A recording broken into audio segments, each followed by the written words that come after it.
I guess the first thing I wanted to ask you is, how did you get the part again, though? I had auditioned earlier for, let me see, what was it? Super Atragon was the first thing that I did for AD-Vision.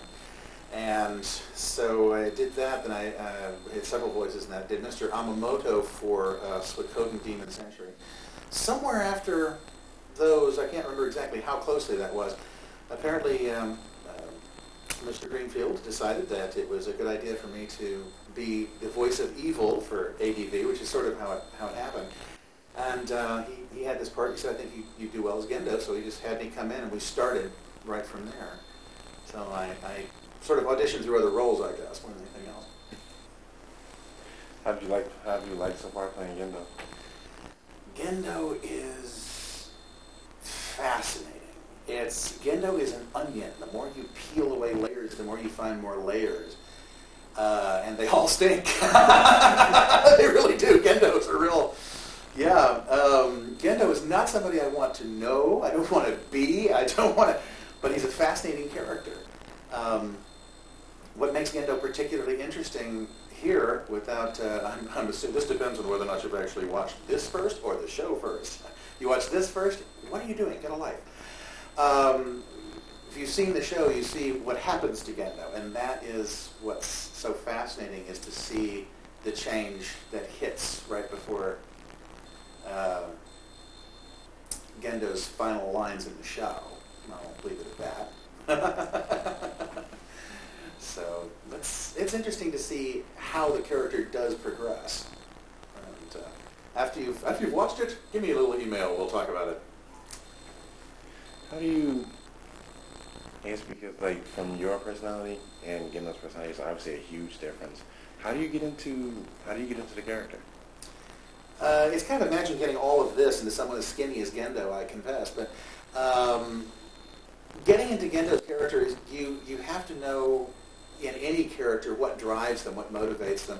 I don't want to get into method acting 101, but the essence of Gendo always has been he has a single goal, and it takes a chessboard full of moves. No, not even a chessboard, a Go board. If you've ever played Go, it's amazing.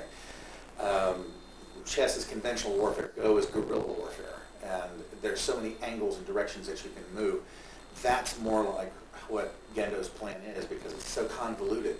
But there is still, behind all those convolutions, one purpose.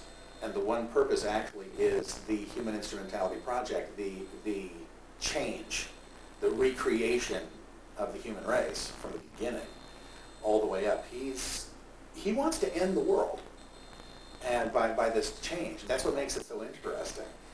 So when you put that as the only real purpose he has for living, for being, everything else starts falling into place, because the way he treats Shinji is a tool. That's a Masato line, but he is a tool. Everybody's a tool. Fuyutsuki is a tool, which is what makes it sort of interesting when Gendo, for the first time, as you'll see towards the end of the show, he refers to Professor Fuyutsuki. The original line was Fuyutsuki-sensei, if I remember correctly. And it's the only time he uses an honorific or term of respect to his former professor, and that's just right before the ending. So it's really interesting to see that character. That touch of script, by the way, is Amanda Winley really has done a hell of a script, and that helps a lot get you the character also. I know, like throughout the series and the movie, there's like a lot of biblical or religious aspects to it. How do you feel about that? I may offend people by saying this. I don't really mean it to be offensive. I think the Bible is a fascinating work of literature.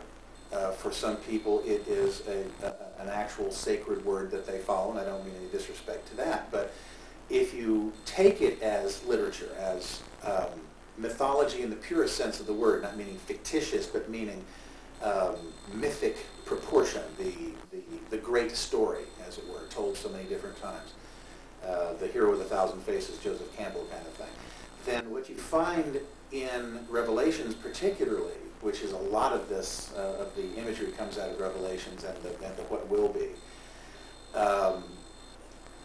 The Evangelion mythology follows the concepts, the ideas put forward in Revelations by turning it into a scientific explanation of what was a mythical or mystic explanation. And that's what makes it interesting. It's if Evangelion were based on a different set of myth, it would still be working with the same themes and would probably have largely the same story, using the Judeo-Christian Bible as its foundation and the symbols of that as its foundation. Probably makes it more readily accessible to the Western world, the Western mind in general. But talk about layers. It's fascinating. It's just amazing. One thing I do want to get your opinion on is Evangelion, like the series and the movies are just so popular with the fans. I'm wondering, is there some aspect that you see that you can point out yourself that, what draws fans so closely to this? Wow. Several factors. You've got some excellent action sequences and robot sequences, and that'll bring in some of the fans. Honestly, I think the biggest draw, whether fans are really aware of it or not, is what I call the prisoner factor. I'm referring to the late 60s British television show with Patrick McGowan. And The Prisoner was a magnificent enigma. It was Kafka for television. And it was never fully explained. It was simply presented. And you had to come up with more of your own explanations. Ava is very much like that. It's presented for your consideration. It's cerebral. You do have your action sequences, and you have the plots and the mysteries and the Who Killed Kaji, which is a nice joke around the conventions. Who killed Kaji? I think the online comic called The Food Court did a version called Who Killed Kaji, which is very funny. I'm sorry I don't have the URL handy. I'll see if I can get it for you. But all of that is part and parcel of a well-told story, which is attractive. But it's the parts that are missing. I'm not telling any tales out of school to tell you one sequence that is in the film that is on this disc, and that is that Gendo makes a revelation to not Katsuragi, the doctor, and you don't hear it. That's not a mistake. It's not a dropout. You see the character's mouth move, but there is no dub and there's no Japanese there either. It's nothing, just mouth movements. And he makes some revelation that we're not allowed to know. So it's that mystery there again. And that little touch is the kind of thing that will drag fans in. It's like, what do you mean we don't know? And this is why you stay up till 3 o'clock in the morning with pizza and root beer and discussing philosophy, and what it's all about. That's what's so cool about it. It's that fundamental mystery. It's the monomyth, and it's the, wait a minute, what about, no, I think it's, no, it's over here, and you can talk about it forever. It's great. Have you seen the Gendo Akagi pimp shirt? Say what? There's a shirt out. I haven't seen it in a lot of accounts. It's got Gendo Akagi in a pose like this, glasses up, and underneath it says pimp. Do they have it in a 4X large? I'll take it. That'd be fantastic. This is my only pay-on shirt that I have to anything close to resembling anime. It was in my size, so that's why I wore it today. If I'd thought about it, I would have tried to create a Gendo shirt for myself so that you'd know what character I play. It's Gendo. I play Gendo. Okay, got it. But that's too funny. I have seen such things as what's called the Gendo Fuseki Waltz, where they have the tango, actually. They're in a perfect tango pose, cheek to cheek, underneath the Nerve logo. That's very funny. I've seen a cartoon about Gendo's secret profession, where it turns out he's a Chippendale stripper. that was hysterical, especially the comments that were made by everybody watching. And a fan of mine, whose name I cannot remember, and I'm so sorry because I would like to be able to say on the air, is an artist who drew a fabulous picture of Gendo in a pose like this, grinning, with Shinji and Masato and Asuka all start naked because it's clear they've been playing strip poker and he's got a royal flush. And the trick that behind that, as I realized, which is that when it comes to a plug suit, you've only got one article of clothing. So it's like, yes, when it comes to this game, the flush makes the flash. Have you noticed, rather, what's your opinion on the fact that I've seen so many fans in cosplay dress up as Gendo, and I've seen them out of cosplay, and it's kind of like, you know, they're the normal, you know, average teenagers, but when they get out the cosplay, it's like, you know, I am Gendo Akagi, and it's like they've got this air of, you know, just confidence about themselves. You see how, I guess a lot of fans kind of look up to Gendo in a way. Gendo's a power figure, no question. I mean, look what he's in charge of. I mean, good grief, he's in charge of everything, and he's got a whole closet full of, well, anyway, never mind. That must be a real fan. Not trying to be sexist here, guys, but that must be a real teenage boy fantasy to think, oh wow, if I wear out one, I got more in the closet. But just as a warning, cloning is not that far advanced, guys. It's going to take a while. But I have seen people who portray Gendo, and there's one person, I didn't get to see him, he was at Anime Expo, sent me a photograph, and he is Gendo. I mean, he's like 6'4", and rail thin, had a beautiful costume, absolutely perfectly done. And he said his problem was that he was so shy that he didn't know if he could pull off the Gendo persona.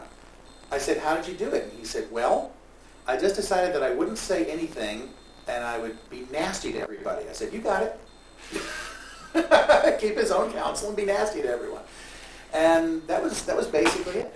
It provides, any costume provides the opportunity to step outside of yourself for a while and be something. But I think the attraction with Gendo is that he is power. Not necessarily good, but, you know, he does represent power. There's no one at NERV that would balk him.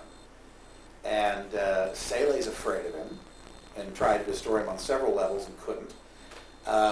Everybody's afraid of him. And even in the original series, the sequence with the alternative robot called Jetalone, which was sabotaged. But it had to be. There was no way in the world that could be allowed to be functional because it would knock NERV out. And we can't have that. Gendo will not allow it. It's that simple. So he manipulates everything. He is the puppet master. And boy, does he get it in this movie. That's all I'll tell you. If there's one thing you want fans to take away from your performance of Gendo through the movies and the series, what would that be? Genuinely, I hope they enjoyed it. I mean, it was fun to do, and I really, this sounds corny, but you really do it for the fans. Voice actors are not making that much money. That's not a slight to anybody or Amanda or anybody. It's just that's not, you don't do it for cash. You know, I'm not you know, I don't have a Rolls out there. As a matter of fact, my muffler just fell off the car today. So it's one of those days. But I would like for them to take away a sense of I don't know. I don't really think of any moral lesson particularly, because you have to decide how you like Gendo and what it is about Gendo that works or doesn't work. There are a few redeeming moments in Gendo's life that you get to see in the series and in the film. So, is he a complete wicked evil bad guy? Maybe not. You know, maybe there's something in there that is actually. Look at how he talks about Yui, his wife, and you see that that's a very driving factor. Also, he wants to get back to her, and to do that, he has to end the world. So, what's the problem? That's kind of where Gendo is. I hope everybody, I hope they like the performance, and whatever metaphysical sort of explanation you get out of it, you're on your own. Sorry. But thank you.